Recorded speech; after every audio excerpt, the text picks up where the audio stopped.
Hello students, how are you? Hope you all are fine. तो इससे पहले मैं अ किंग्स टेल की फर्स्ट यूनिट ऑलरेडी पढ़ा चुकी हूँ, तो ये सेकेंड यूनिट में स्टार्ट करने वाली हूँ। Let's continue. ठीक है। इन the home of sir actor Arthur, the son of the late king, was spending his boyhood in happiness and safety. As he grew older, he became gentle, strong, handsome and good like his father Uther Pendragon.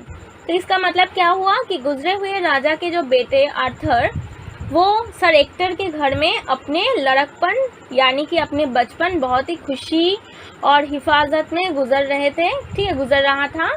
और जैसे वो बड़ा हुआ वो अपने पापा यूथर पेंड्रागन के तरह बहुत ही शरीफ, मजबूत, सुंदर और एक अच्छा इंसान बना। ठीक है। 18 years passed. Britain was torn by bitter rivalry. None of the fighting barons had managed to become the king. The people longed for the old days of peace and prosperity under Uther Pendragon. तो 18 साल गुजर गए।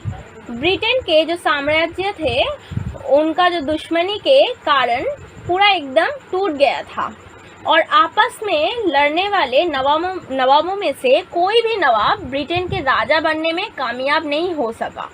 और Britain के जो लोग थे वो यूथर पेंड्रागन के ज़माने में जैसे चैन और सुकून और खुशहाली वाले पुराने जो दिन गुजरते थे वो कामना कर रहे थे। ठीक है, क्योंकि 18 साल बीत चुका था, बहुत कुछ चेंज हो गया था, तो उन लोगों को वो पुराना दिन ही अच्छा लगने लगा और वो लोग चाहने लगे कि वो दिन कब वापस आएगा। ठीक है।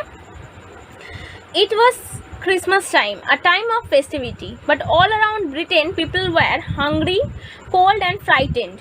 One day in a churchyard people found a large stone on which was fixed a magnificent sword. Upon the stone in gold letter was inscribed, "Whoever pulls out this sword is by right of birth the King of England." तो क्या हुआ इसके बाद? Christmas का जो वक्त होता है वो मतलब क्रिसमस का वक्त था और ये वक्त बहुत ही खुशी के वक्त होता है। लेकिन ब्रिटेन में चारों तरफ लोग भूखे थे, लोग ठंड से एकदम ठिठुर रहे थे और लोग डरे हुए थे। ठीक है। तो एक दिन क्या हुआ, सब लोग मिलकर गिरजा गए थे क्योंकि क्रिसमस का टाइम था। तो गिरजा घर के एकदम सामने जो कब्रिस्तान में एक पूरा बड़ा सा पत्थर मिला उन लोगों को और वो पत्थर के ऊपर एक शानदार तलवार लगी हुई थी। ठीक है। और वो पत्थर के ऊपर सुनहरे हरफों में यानी सुनहरे शब्दों में लिखा हुआ था, जो भी इस तलवार को खींच के बाहर निकालेगा वही जन्म के अधिकार से यानी पैदाइशी हक से इंग्लैंड का राजा होगा। ठीक है, समझ में आया? तो immediately the eager barons who longed to become the king jostled among themselves to lift sword. None succeeded. The sword remained fixed to the stone. ठीक है, इसका मतलब क्या हुआ? अच्छा, ये बात जानने के बाद नवाब लोग जो थे वो राजा बनने की ख्वाहिश रखते थे, जो लोग वो तलवार को आपस में खींचातानी करने लगे, लेकिन कोई भी कामयाब नहीं हुआ। मतलब नवाबों जो थे वो लोग तलवार को पत्थर से नहीं निकाल पाया। ठीक है। और वो तलवार था जो वो पत्थर से एकदम लगा हुआ था। ठीक है। तो होप आप लोग को ये समझ में आ गई। आज इतना तक पढ़ा है, इसके ऊपर मैं बहुत सारा क्वेश्चन इसके अंदर से ही दी हूँ, ये आप लोग सॉल्व करना। ठीक है। अच्छा, होमवर्क क्या है? मैं अंदर से क्वेश्चन दी हूँ कि write T for true and F for false statement with supporting sentence. मतलब जो ट्रू होगा ट्रू, लेकिन जो फॉल्स होगा उसका सपोर्टिंग स्टेटमेंट भी लिखना पड़ेगा। तो यहाँ पर देखो 3 क्वेश्चन हैं, ये 3 क्वेश्चन को तुम लोग को सॉल्व करनी है। मतलब यहाँ पर ट्रू या फॉल्स जो भी होगा वो लिखना है और फॉल्स होगा तो उसके साथ सपोर्टिंग स्टेटमेंट भी लिखना है। ठीक है। तो यहाँ पर क्या दिया हुआ है? Arthur the son of the late king grew older and become good like his father. True होगा कि फॉल्स होगा लिखना है।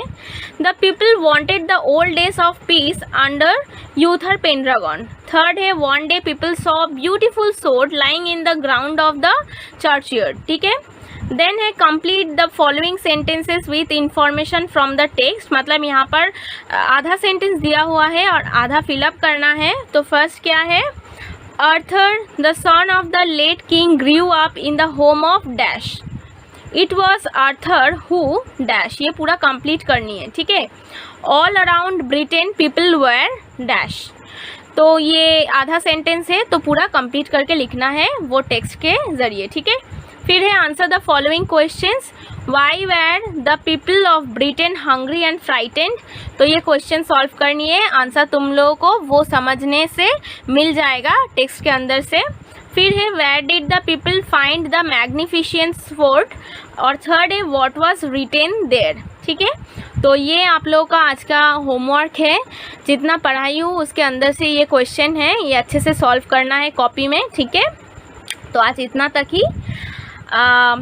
Take care all of you, thank you.